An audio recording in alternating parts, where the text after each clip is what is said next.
ఎందుకు వీళ్ళిద్దరికి అంత కోపం గులాబీ జెండా అంటే? ఏం తప్పు చేసింది గులాబీ జెండా? తెలంగాణ తెచ్చుడు తప్పైందా? తెలంగాణను అగ్రభాగాన నిలబెట్టుడు తప్పైందా కేసీఆర్ గారు? తెలంగాణలో జిల్లాకు ఒక మెడికల్ కాలేజ్ పెట్టుడు తప్పైందా? ప్రతి ఊరును బాగు చేసుడు ఇంతకు నరోత్తం రెడ్డి చెప్పినట్టు ప్రతి ఊరును బాగు చేయాలని చెప్పి జాతీయ స్థాయిలో 30% పంచాయతీ అవార్డులు గెలుచుకునే స్థాయికి తెలంగాణ తీసుకుపోవడం తప్పైందా? ఇంటింటికి నల్లా పెట్టి దేశానికి ఆదర్శంగా నిలబడడం తప్పైందా? మిషన్ కాకతీయ పెట్టి అన్ని చెర్లను బాగా చేసుడు తప్పైందా? ఏం తప్పు చేసిండు కేసీఆర్ గారు? రైతు బంధు తెచ్చి భారతదేశంలో పీఎం కిసాన్ అని ప్రధానమంత్రి నరేంద్ర మోడీ పెట్టేందుకు ప్రేరణగా నిలిచుడు తప్పైందా? ఏం తప్పైంది? యాదాద్రి గుడిగట్టుడు తప్పైందా? లేదా మా అక్క నాయకత్వంలో మన ఊరు మన బడి అని పెట్టి దాదాపు 26,000 పాఠశాలలు ప్రభుత్వ పాఠశాలలను 3 దశల్లో మంచిగా చేయాలని ఆలోచన చేసుడు తప్ప, తెలంగాణలో పచ్చదనం పెంచుడు తప్ప, నీళ్ళను పెంచుడు తప్ప, భూముల ధరలు పెరుగుడు తప్ప, తెలంగాణలో ప్రతి ఇండస్ట్రీ బాగుపడుడు తప్ప ఏంది మనం చేసిన తప్పు? ఎందుకు వెనుకపోవాలి? ఎందుకు కథం కావాలి బీఆర్ఎస్?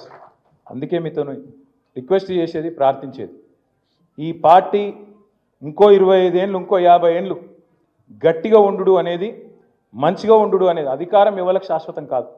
అప్పుడప్పుడు అధికారం ఉంటాం కావచ్చు, అప్పుడప్పుడు ప్రతిపక్షంలో ఉంటాం కావచ్చు.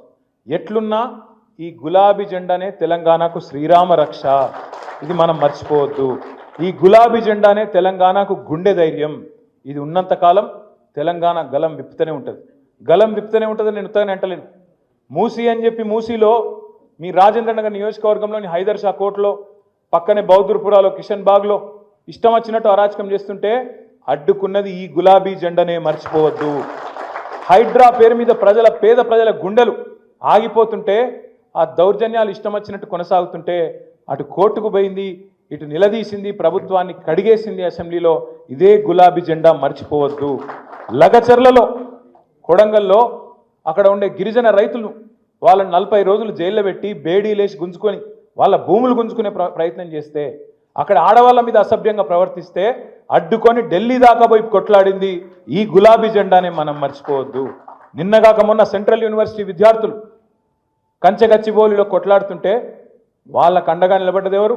ఈ గులాబీ జెండా కాదా?